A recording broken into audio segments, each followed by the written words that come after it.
نماز کا وقت ہونا، نماز کا وقت، گویا کہ نماز کا وقت یہ نماز کے لیے شرط ہے۔ ظہر کی نماز ہے تو ظہر کے وقت ہی پڑھنی ہے، عصر کا وقت، عصر کی نماز پڑھنی ہے تو عصر کے وقت میں، مغرب کی نماز پڑھنی ہے تو ان الصلاۃ کانت علی المؤمنین کتابا موقوتا، اللہ تبارک و تعالی نے ہر نماز کو مقررہ وقت پر ہر بندے کے ذمہ فرض کی۔ وقت کا ہونا نماز کے لیے یہ نہیں ہے کہ ظہر کی نماز عصر میں پڑھ لے، عصر کی نماز ظہر میں پڑھ لے۔ اچھا یہ تو سمجھ آتی ہے کہ چلو ظہر کی نماز قضا ہو گئی، جا کے عصر میں پڑھ لے، مغرب کی نماز میں دیری ہو گئی اور قضا ہو گئی تو جا کے عشاء میں جا کے پڑھ لے۔ لیکن پتہ نہیں یہ کون سا جو ہے نا وہ ہے نیا ایک کنسیپٹ ہے، یہ سمجھ نہیں آتی کہ عصر کی نماز کو ابھی کس میں پڑھ لو، ابھی ٹائم آیا ہی نہیں ہے، وہ ٹائم آیا ہی نہیں ہے، اور کہتے ہیں بھائی ظہر کے ٹائم میں عصر بھی پڑھ لو، مغرب کے ٹائم میں عشاء بھی پڑھ لو۔ ایسے تو کوئی نہیں ہے، شریعت میں اس کا تصور نہیں ہے۔ رسول اللہ صلی اللہ علیہ وسلم سے جو جمع بین الصلاتین کا ہے، ایک تو عذر میں ہے،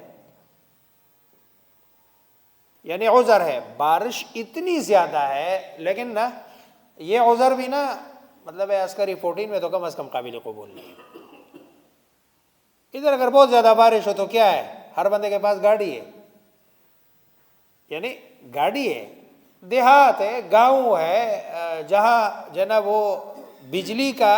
لائٹ کا انتظام نہ ہو، جب زیادہ بادل ہو، تیز بارش ہو تو بندے کے لیے باہر نکلنا ممکن ہی نہیں ہوتا۔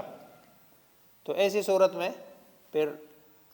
وہاں تو رسول اللہ صلی اللہ علیہ وسلم کی یہ بھی تعلیمات ہے کہ بھئی مسجد میں ایک بندہ اعلان کرے کہ صلوا فی رحالکم، اپنے اپنے گھر میں نماز پڑھو، مسجد میں آنے کی ضرورت ہی نہیں ہے۔ وہ تو مطلب ہے خاص حالات ہے، لیکن ہم نے ان خاص حالات کو بس وہ ابھی اگر میں نے اسلام آباد بھی جانا ہے وہ جی بس ٹھیک ہے، وہ عصر کی نماز زور کے ساتھ پڑھ لو، اور پھر کیوں کدھر جانا ہے، جی اسلام آباد جانا ہے۔ بھائی شریعت نے جس حد تک انسان کے لیے آسانیاں دینی تھی شریعت نے دے دیے۔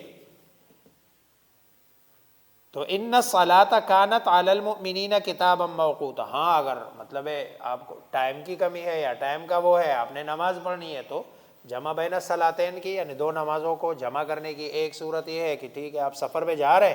تو آپ ظہر کو اینڈ پہ لے جائے، آخری 5 منٹ آپ اترے، آخری 5 منٹ میں ظہر پڑھ لے، اور جیسے ہی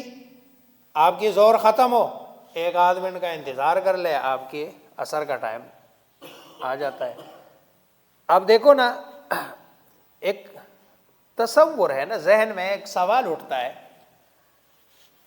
بھئی ظہر اور عصر کو جمع کرنے کی بات ہے، مغرب اور عشاء کے جمع کرنے کی بات ہے، یہ باقی نمازوں کو جمع کرنے کی بات کیوں نہیں ہے؟ کیوں نہیں؟ اس لیے کہ ان دونوں کے وقت میں بیچ میں کوئی ایسا وقت نہیں ہے کہ جہاں نماز نہ ہوتی ہو، اس لیے اس کو اینڈ پہ لے آؤ۔ اس کو اگر ایک نماز کو دوسرے نماز کے وقت میں پڑھنے کی گنجائش ہوتی شریعت میں تو پھر یہ فجر کی نماز کا کیا قصور ہے، اس کو بھی عشاء کے ساتھ پڑھ لے بندہ، یا پھر جو ہے نا وہ عشاء کو فجر کے ساتھ پڑھ لینا، لیکن وہاں بیچ میں فاصل ہے، اس لیے چونکہ ان دو نمازوں میں۔ اچھا پھر ظہر کو آپ مغرب کے ساتھ کیوں نہیں پڑھتے ہیں، یا عصر کو عشاء کے ساتھ کیوں نہیں پڑھتے ہیں؟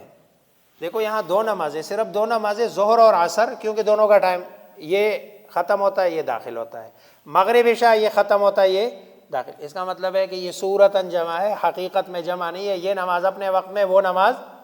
اپنے وقت میں ہے، لیکن شکل اور صورت اس کی ایسی بنی کہ جیسے ایک وقت میں پڑھی گئی ہے۔ تو جمع سوری ہاں جہاں ہے اجازت، عرفہ میں ہے صاف ستھرے الفاظ میں ہے، عرفہ میں ہے، مزدلفہ میں ہے، اور وہ شریعت کا حکم ہے۔ اب اگر وہاں کوئی بندہ الگ الگ کر کے نماز پڑھتا ہے، ظاہر بات ہے، یعنی اس کو وہ کہتا ہے کہ میں نے ظہر کو اپنے ٹائم میں پڑھنا ہے اور عصر کو، تو اس کی نماز نہیں ہوگی۔ یا مزدلفہ میں کہتا ہے کہ میں نے ہر اپنے اپنے ٹائم میں نماز پڑھنا ہے، تو اس کی نماز نہیں، کیونکہ وہاں شریعت کا حکم ہوا ہے۔ تو وقت کا ہونا